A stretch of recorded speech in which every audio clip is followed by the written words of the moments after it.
tata ba ina ki sinjora maman tata moi si mabe mais ki sinjora to monio nande ko na biso mobile nini lisusu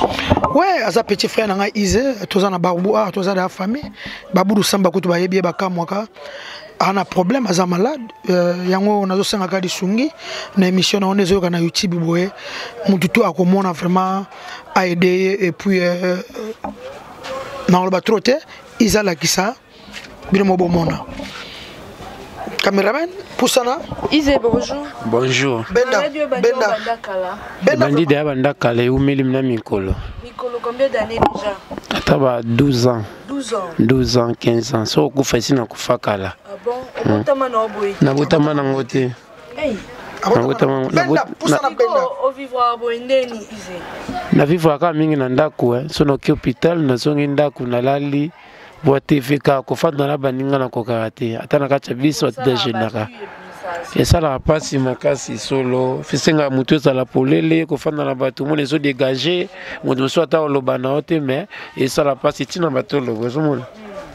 Ibaneka mukinde na okola botubika bouton ka comme filet bonne négligence ta muke c'est so kitabu nesi boy ibande muke awati mona de ezipaliso atako zo carte l'été même ko banga ba ko ficher ba photo des ala kado bona au sentir les états sont normalement invités même atako zo carte l'été et ça doit passer dans ce doit ça ko rester ngambongo te so pona mbongo na sala ngote na posa ne elongwa na omena na chapeau puis de 20 à 15 ans le temps de saninga le quoi soudan ataka chapeau ko la mukana chapeau ko sukwana chapeau et puis ça na moi passer le chapeau est comme le rôle à filer na bande ko na biso bien jora ils épée ko téléphone les autres est-ce qu'on peut nous soutenir ouais ils peuvent nous soutenir moi ba mike moi 100 moi 20 moi 10 moi 200 moi 300 pour le traitement pour se soigner ye ninga ke pananga wa Moutinho surtout à Robert numéro 00243 81 99 088 65 donc vraiment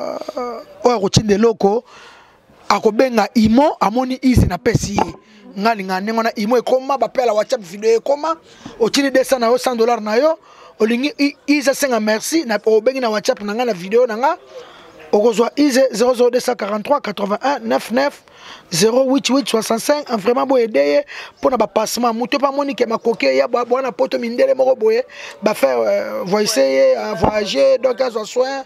donc en tout cas non c'est pour vraiment casse le soki pecho alongwe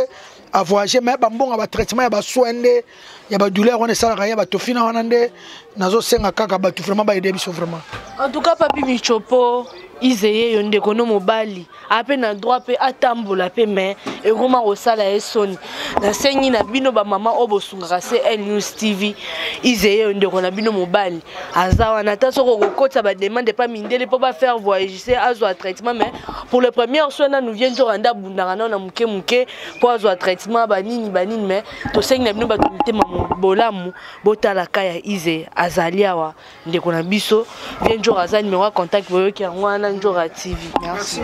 C'est El News TV à Christelle Mamou. Donc ça dit clarté, image à bien, news, donc ça va. Na 2017, donc ça dit c'est El News TV Mamou.